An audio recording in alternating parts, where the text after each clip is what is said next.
Assalamualaikum warahmatullahi wabarakatuh.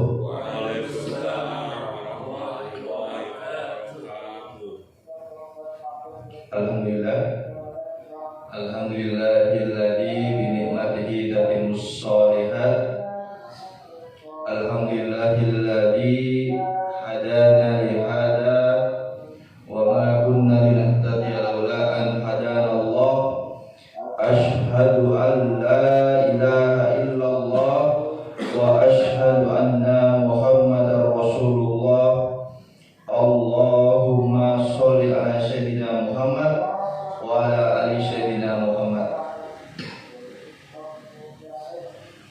Rabbi shrah li sadri wa yassir li amri wa hlul 'uqdatam min lisani yafqahu qawli. Alhamdulillah, segala puji hanya bagi Allah Subhanahu wa taala atas segala nikmatnya kepada kita semua, sehingga salah satu nikmat yang diberikan kepada kita pada pagi hari ini yaitu kita masih diberikan kesempatan untuk bisa menikmati Ramadan yang ke 15 ya, Masya Allah. Tidak terasa ya, atau terasa nih, udah setengah jalan. Kalau nggak terasa berarti benar ya, bahwa ternyata Masya Allah semakin hari waktu semakin cepat, sehingga Ramadan kayaknya baru mulai kemarin, ternyata ini sudah 15 hari.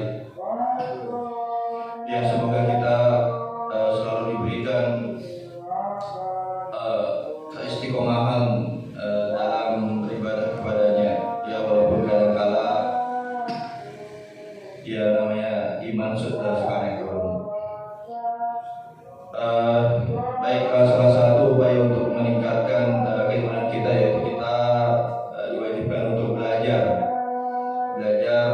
apa sih dari tafsir dari Al-Quran dan hadis. Ya, mari kita niatkan bersama-sama pagi hari ini untuk sama-sama belajar, ya, walaupun dengan membaca ataupun dengan mendengarkan, semoga ini menjadi salah satu usaha kita untuk belajar. Mari kita gunakan telinga kita, mata kita, pikiran kita untuk fokus apa yang dibacakan sehingga bisa berkesan di hati kita. Baik, saya akan melanjutkan pembacaan surat An-Nisa ayat 80 sampai dengan 81. A'udzu billahi minasy syaithanir rajim. Bismillahirrahmanirrahim. Man yuti'ir rasul faqad ata'a Allah wa man tawalla fama arsalnaka 'alaihim hafidha. Wa yaquluna ta'atun fa idza barazu min indika bayyata ta'ifatun minhum ghairal ladzi taqul wallahu yaktubu ma yubayyitun fa'rid anhum wa tawakkal 'ala Allah wa kafa billahi wakila. Shadaqallahul adzim. Artinya, barang siapa yang mentaati Rasul itu sesungguhnya dia telah mentaati Allah, dan barang siapa yang berpaling dari ketaatan itu maka kami tidak mengutusmu untuk menjadi pemelihara bagi mereka. Dan mereka orang-orang munafik mengatakan, kewajiban kami hanyalah taat, tetapi apabila mereka telah pergi dari sisimu, sebagian dari mereka mengatur siasat di malam hari, yaitu mengambil keputusan lain dari yang telah mereka katakan tadi. Allah menulis siasat yang mereka atur di malam hari itu.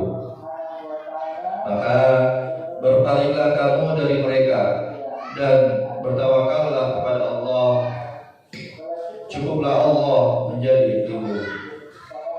Penjelasan: Allah mengabarkan tentang hamba sekaligus Rasulnya Muhammad Sallallahu Alaihi Wasallam bahwa barang siapa yang taat kepadanya berarti dia taat kepada Allah, dan barang siapa yang maksiat kepadanya maka berarti dia maksiat kepada Allah.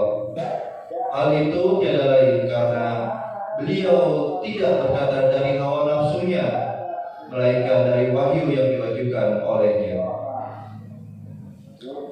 Ibnu Abi Hatim meriwayatkan dari Abu Hurairah bahwa dia berkata, Rasulullah Shallallahu Alaihi Wasallam bersabda yang artinya, barang siapa yang taat kepadaku maka berarti dia taat kepada Allah, dan barang siapa yang maksiat kepadaku maka berarti dia maksiat kepada Allah. Barang siapa yang taat kepada amir maka berarti dia taat kepadaku, dan barang siapa yang maksiat kepada amir maka berarti dia maksiat kepadaku. Hadis ini tercantum dalam kitab As-Sahihain dari Al-Masyi. Firman-Nya, wa man tawalla fama arsalnaka alaihim hafiqa. Artinya, dan barang siapa yang berpaling maka kami tidak mengutusmu untuk menjadi pemelihara bagi mereka, yaitu tidak dibebankan kepadamu. Sesungguhnya kewajibanmu hanyalah menyampaikan. Maka barang siapa yang mengikutimu pasti dia akan bahagia dan selamat, dan engkau akan mendapatkan pahala sebesar yang dihasilkan oleh orang yang mengikuti. Sedangkan barang siapa yang berpaling darimu maka dia akan celaka dan rugi, serta tidak ada bagimu urusan dengan mereka sedikit pun. Firman-Nya, wa yaquluna qa'ah. Artinya, dan mereka orang-orang munafik mengatakan, kewajiban kami hanyalah taat. Allah mengabarkan bahwa orang-orang munafik akan berpura-pura menampakkan kesepakatan dan ketaatan. Fa idza barazu min indik. Artinya, tetapi jika mereka telah pergi dari sisimu, yaitu apabila mereka keluar dan tersembunyi darimu, maka bayyata ta'ifatun minhum ghairal ladzi taqul. Artinya, sebagian dari mereka mengatur siasat di malam hari, mengambil keputusan lain dari yang telah mereka katakan tadi, yaitu mereka mengadakan pertemuan rahasia di waktu malam tentang apa yang ada di antara mereka, mengambil keputusan berbeda dengan apa yang mereka tampakkan kepadamu. Maka Allah berfirman, wallahu yaktubu ma yubayyitun. Artinya, Allah menulis siasat yang mereka atur di malam hari itu, yakni Allah mengetahuinya dan mencatatnya sesuai dengan perintah yang diberikannya kepada para malaikat penjaga yang mewakili hamba-hambanya. Makna ancaman ini adalah Allah mengabarkan bahwa Allah Maha mengetahui terhadap apa yang mereka sembunyikan dan rahasiakan satu sama lain, serta apa-apa yang mereka lakukan di waktu malam dari penentangan dan kedurhakaan kepada Rasulullah Shallallahu Alaihi Wasallam, sekalipun mereka tidak salah saat menampakkan ketaatan dan kesepakatan terhadap beliau. Dan Allah akan membalas mereka atas semua itu. Perbuatan mereka ini juga Allah isyaratkan pada firman-Nya surat An-Nur ayat 47, wa yaquluna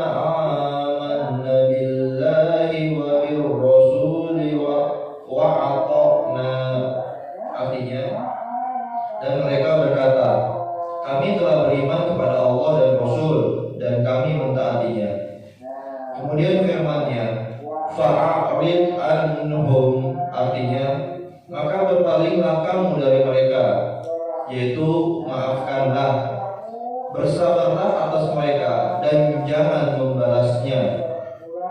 Janganlah engkau sebarkan perkara mereka atas orang lain dan jangan takut kepada mereka.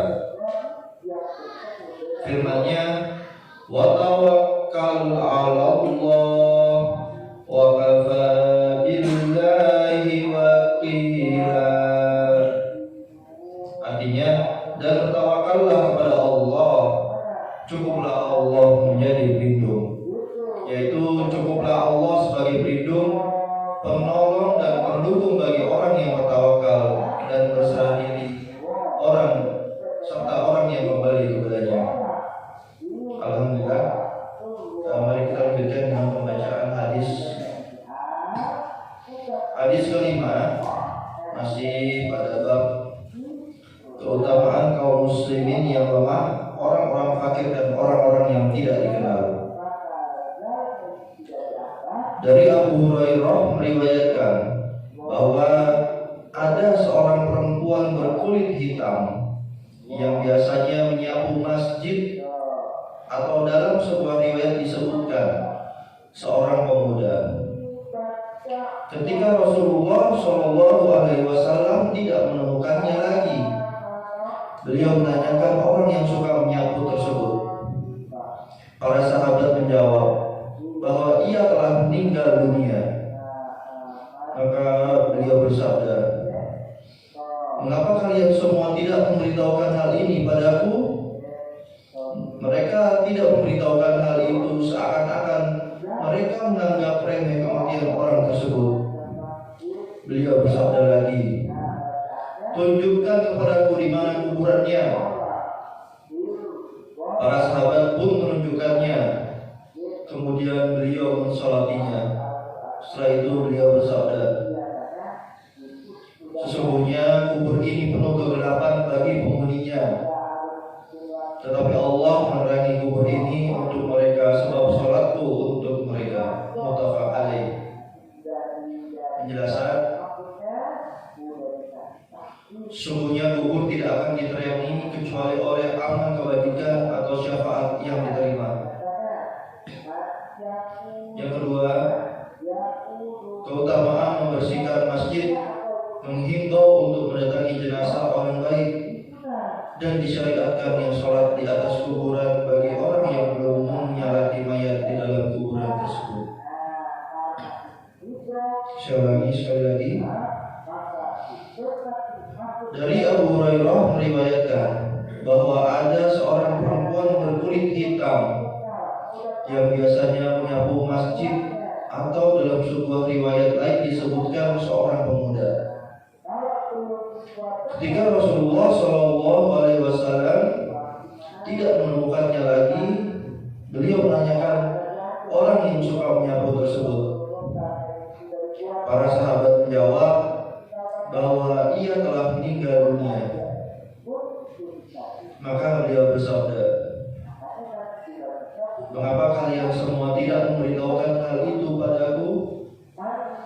Mereka tidak memberitahukan hal itu seakan-akan mereka menganggap remeh kematian orang tersebut.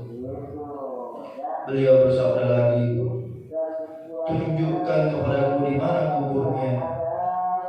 Para sahabat pun menunjukkan, kemudian beliau mensolatinya. Setelah itu beliau bersabda, "Sesungguhnya kubur ini penuh kegelapan bagi penghuninya. Tetapi Allah menerangi kubur ini untuk mereka sebab sholatku untuk mereka." Muttafaq alaih. Penjelasan: yang pertama, sesungguhnya kubur itu tidak akan diterangi oleh amal kebajikan atau syafaat yang diterima. Yang kedua, keutamaan membersihkan masjid, mengimbau untuk mendatangi jenazah orang baik, dan disyariatkannya sholat di atas kuburan bagi orang yang belum mensolati mayat di dalam kuburan tersebut. Alhamdulillah, demikian pembacaan Al-Quran dan hadis. Semoga kita dapat berkesan